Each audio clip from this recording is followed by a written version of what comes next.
उड़ती हुई तीरों, गदाओं की टंकार और असंख्य योद्धाओं की चीख पुकार के बीच खून से सनी कुरुक्षेत्र की भूमि पर कर्ण और अर्जुन आमने सामने आ गए। यह देख संजय ने धृतराष्ट्र से कहा कि कर्ण और अर्जुन युद्ध भूमि पर ऐसे लग रहे हैं मानो जैसे दो भयंकर पहाड़ एक दूसरे पर टूटने वाले हों।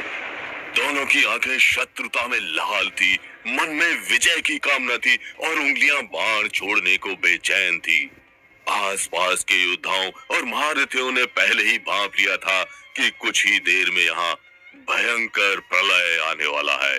यहाँ बाणों से युद्ध का वो कौशल दिखने वाला है जिससे शायद भूमि फट पड़े। इसलिए सभी ने उस स्थान से दूरी बना ली जहाँ कर्ण और अर्जुन खड़े थे।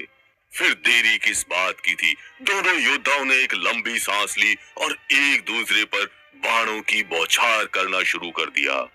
अर्जुन ने कर्ण पर एक से एक घातक बाण छोड़े और कर्ण ने अर्जुन के सारे बाणों को विफल कर दिया।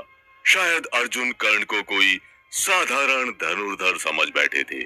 यह देख श्री कृष्ण ने अर्जुन से कहा कि पार्थ, कर्ण को साधारण योद्धा समझने की भूल ना करो। कर्ण पर साधारण बाण नहीं, दिव्यास्त्रों का प्रयोग करो।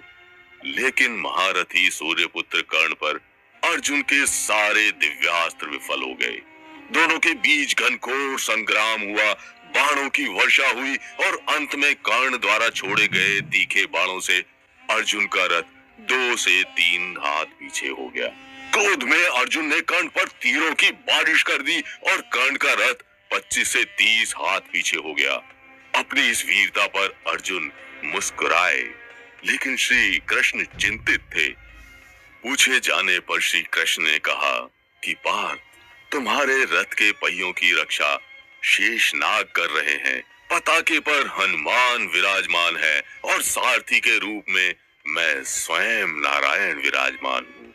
इसके बावजूद कर्ण तुम्हारे रथ को हिला रहा है।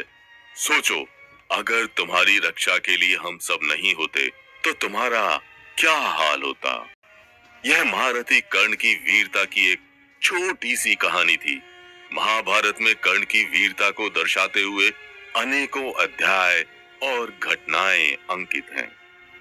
बचपन से अपमानित होने के बावजूद और सब कुछ छिन जाने के बाद भी युद्ध भूमि पर अपने बाहुबल पर विश्वास रखने वाला वो योद्धा था राधे कर्ण। दोस्तों, कर्ण पांडवों की माता कुंती की प्रथम संतान थे, जो उन्हें भगवान सूर्य द्वारा प्राप्त हुए थे।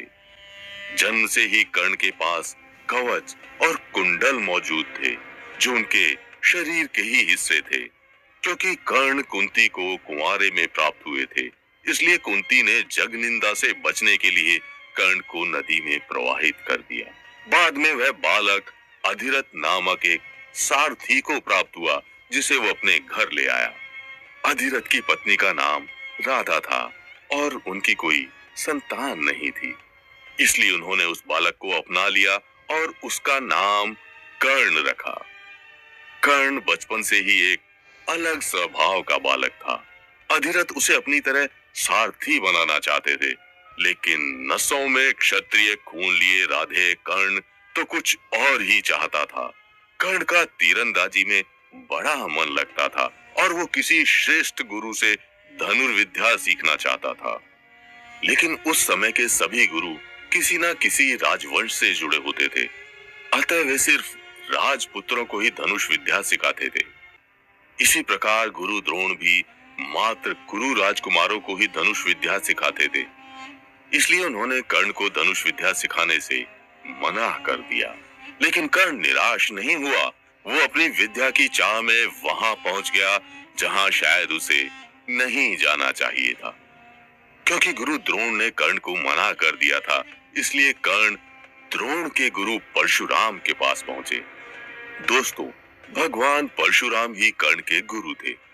उन्होंने ही कर्ण को सारी युद्ध कलाएं सिखाई और इन्हीं की वजह से राधे कर्ण बन पाया था, महारथी कर्ण।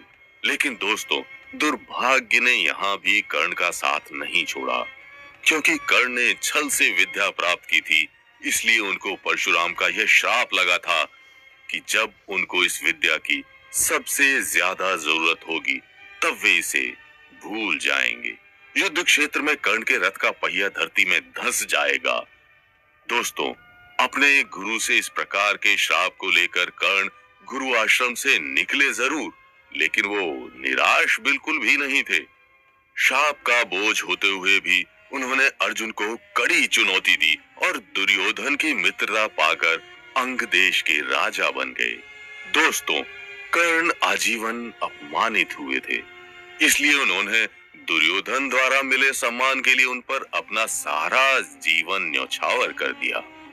इसके बाद कर्ण के जीवन के मात्र दो उद्देश्य थे, एक अर्जुन की हार और दूसरा दुर्योधन की जीत। कर्ण मित्रता का सच्चा धर्म निभाते हुए दुर्योधन के हर छल, प्रपंच और पाप का भागीदार बना, क्योंकि सच्चा मित्र वही होता है जो बुरे समय में मित्र का साथ ना छोड़े। दोस्तों, कर्ण को दानवीर भी कहा जाता है। मांगे जाने पर उन्होंने इंद्र को अपने शरीर का हिस्सा रहा कवच और कुंडल दान में दे दिए थे, जिससे प्रसन्न हो इंद्रदेव ने उन्हें एक दिव्यास्त्र भी दिया, जिसका प्रयोग कर्ण ने घटोत्कच को मारने के लिए किया।